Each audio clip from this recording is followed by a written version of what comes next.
A씨에게 안녕하세요. 다시 편지로 인사드릴 수 있어 참 반갑습니다. 요즘 마음은 좀 어떠셨나요? 지난번 우리는 예수는 그리스도를 믿음으로 사탄을 이길 권세를 받았다는 사실을 나누었습니다. 오늘은 그 권세 중에서도 특별히 예수님께서 우리에게 주신 천국 열쇠의 권세에 대해 함께 생각해 보고자 합니다. 열쇠하면 떠오르는 이미지처럼 인생의 여러 문들, 막힌 길, 반복되는 낙심, 실패, 인간관계의 벽, 풀리지 않는 죄책감을 우리는 스스로 열 수 없어 좌절할 때가 많습니다. 하지만 예수님께서는 이렇게 약속하셨습니다. 내가 내게 천국 열쇠를 주리니 내가 땅에서 무엇이든지 매면 하늘에서도 매일 것이요 내가 땅에서 무엇이든지 풀면 하늘에서도 풀리리라. 마태복음 16장 19절. 이 말씀은 단순히 구원의 문만이 열렸다는 뜻이 아닙니다. 예수는 그리스도를 믿는 순간 신분, 아이덴티티과 실제적 영향력, 파워 모두를 가진 권세자로 살아갈 수 있다는 약속입니다. 그리고 바로 이 약속이 실제로 우리의 삶에 어떻게 적용되는지 지금부터 천국 열쇠의 권세가 지닌 실제적 의미들을 하나씩 살펴보겠습니다. 1. 영적 문을 여는 권세. 우리 삶에서 복음의 문, 기도의 문, 축복의 문 등 닫혀있는 듯한 순간이 찾아올 때가 있습니다. 그러나 예수의 이름으로 이 영적 문들을 열 수 있는 권세가 이미 우리에게 주어졌다는 사실을 기억해야 합니다.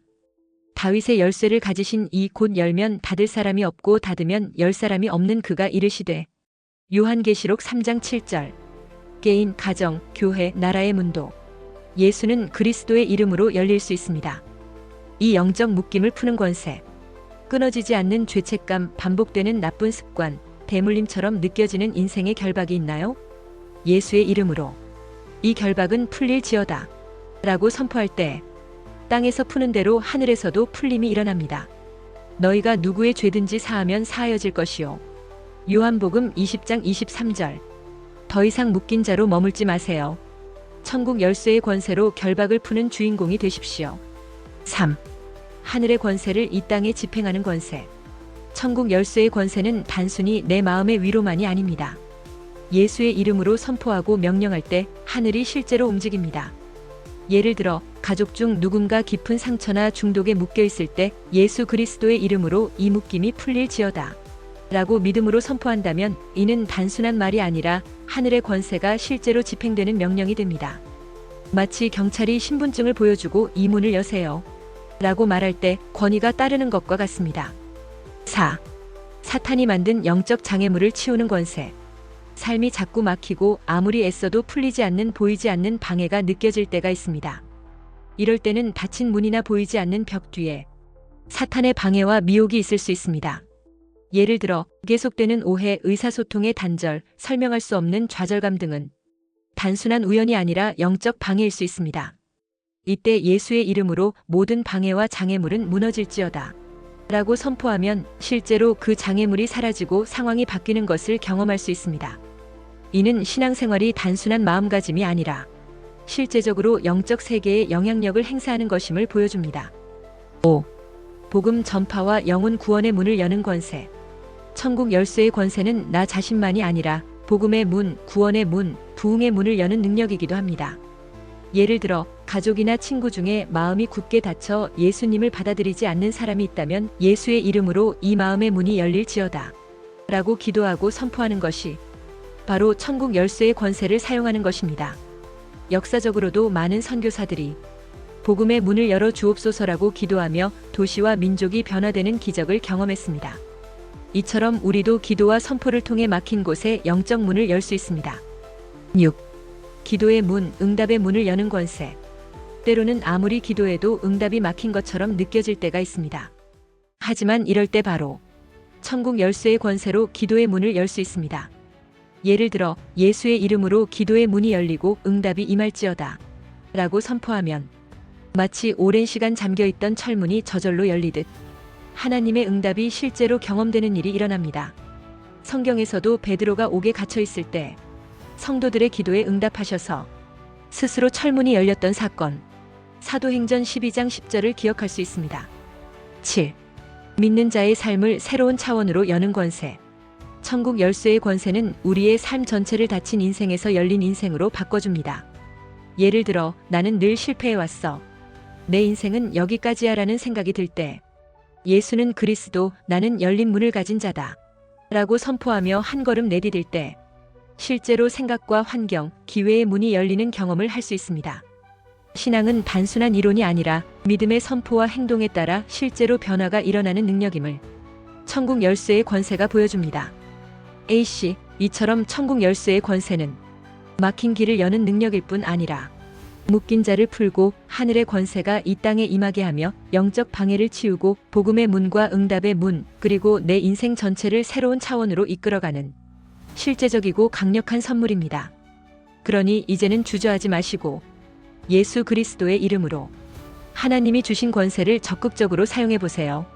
그런데 A씨, 우리가 이처럼 놀라운 천국 열쇠의 권세를 실제로 사용하려 할 때 사단은 여전히 다양한 속삭임으로 우리의 믿음을 흔들려 합니다. 혹시 실제로 이런 생각 들어본 적 있으신가요? 1. 내가 뭔데 하늘의 권세를 써? 내 수준을 알아라. 어느 순간 기도하려는 마음이 생길 때마다 너 같은 평범한 사람이 무슨 영적 권세를 써? 그건 특별한 사람이나 목사님들에게만 해당되는 거야. 라는 생각이 불쑥 떠오르지 않나요? 이런 속삭임은 자기 비하, 무가치감을 심어 하나님이 주신 권세를 나와는 상관없는 일로 여기게 만듭니다. 하지만 성경은 믿는 자마다 권세를 받았다고 말합니다. 마가복음 16장 17절. 하나님은 우리 모두에게 동일한 열쇠를 주셨습니다. 베드로처럼 실패하면 내가 쓴 권세도 다 무효야. 기도나 선포를 하려고 할 때 너도 예전에 많이 실수했잖아. 내가 또 실패하면 내가 외치는 것도 다 무의미해질 거야. 라는 생각이 떠오를 수 있습니다. 이런 속삭임은 우리의 과거 실수와 실패 경험을 끄집어내 내가 뭔가를 시도해도 소용없다는 무력감을 심어줍니다. 그러나 베드로조차 연약했지만 예수님은 그에게 바로 천국 열쇠를 맡기셨다는 사실을 기억하세요. 마태복음 16장 19절. 실패 자체가 권세의 자격을 빼앗지는 않습니다. 3. 내가 아무리 명령해도 현실은 절대 안 변해. 기도하거나 믿음으로 선포할 때 현실은 결국 변하지 않아. 너의 기도는 공허한 메아리일 뿐이야. 라는 회의감이 스며들곤 합니다. 이럴 때 기도와 선포의 실제적 영향력을 믿지 못하게 만들고 점점 시도 자체를 포기하게 만듭니다. 하지만 의인의 간구는 역사하는 힘이 많으니라. 야고보서 5장 16절는 말씀을 붙잡고 작은 믿음이라도 행동에 옮길 때 실제로 변화가 시작됩니다. 4. 이건 목사나 영적 거장만 쓰는 능력이야. 너한텐 해당 안 돼. 교회 리더나 특별한 신앙인이 사용하는 거지. 평신도인 너는 그냥 조용히 신앙생활만 해. 이런 생각이 드는 순간 우리는 스스로 한 발 물러서고 하나님이 주신 권세를 아예 사용해볼 생각조차 하지 않게 됩니다. 그러나 예수님은 모든 믿는 자에게 천국 열쇠의 권세를 주셨습니다. 자격이나 직분이 아니라 믿음이 있는 자마다 누릴 수 있는 권세임을 잊지 마세요. 5. 내가 땅에서 메고 푸는 게 진짜로 하늘에서 이루어진다고 믿냐? 어떤 문제를 두고 예수의 이름으로 묻고 풀겠습니다.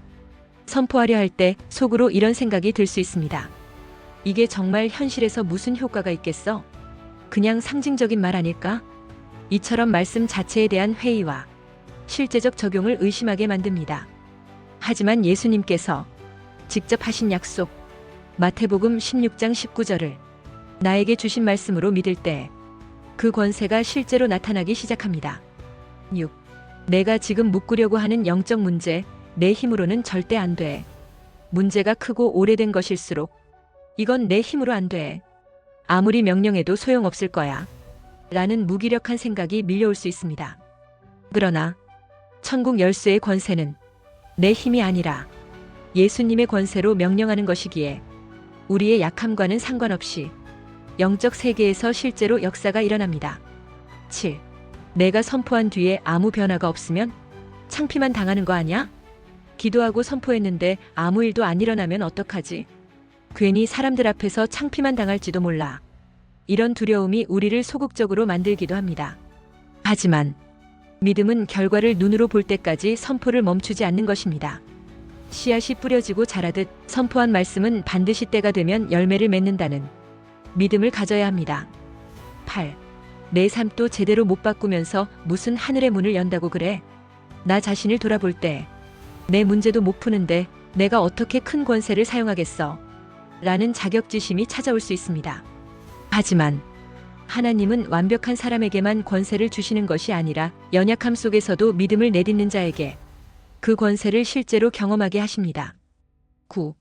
과거에 기도해도 안 된 적 많았잖아. 그게 내 현실이야. 과거에 기도했지만 아무 변화가 없었던 기억이 자꾸 떠오르면 이젠 기대하지 마. 이번에도 똑같을 거야. 라는 체념에 빠지기 쉽습니다. 하지만 하나님은 과거가 아니라 오늘의 믿음을 보십니다. 매번 새롭게 시작하는 마음으로 천국 열쇠의 권세를 사용해야 합니다. 10. 이렇게 기도해봐야 내 상황이 더 나빠질 수도 있어. 마지막으로 괜히 시도했다가 오히려 더 힘들어지면 어쩌지? 하는 불안과 부정적인 상상이 우리의 행동을 아예 멈추게 할 때도 있습니다. 하지만 하나님은 모든 것을 합력하여 선을 이루시는 분이십니다. 로마서 8장 28절. 믿음의 행동은 결코 헛되지 않으며 우리가 내딛는 한 걸음을 통해 새로운 문이 열리는 역사를 반드시 경험하게 됩니다. 이처럼 사단은 우리의 생각과 마음 곳곳에 의심, 두려움, 자격지심, 무기력, 체념, 회의 등 다양한 방식으로 속삭이지만 하나님께서 이미 우리에게 주신 천국 열쇠의 권세는 이 모든 거짓말보다 강력합니다.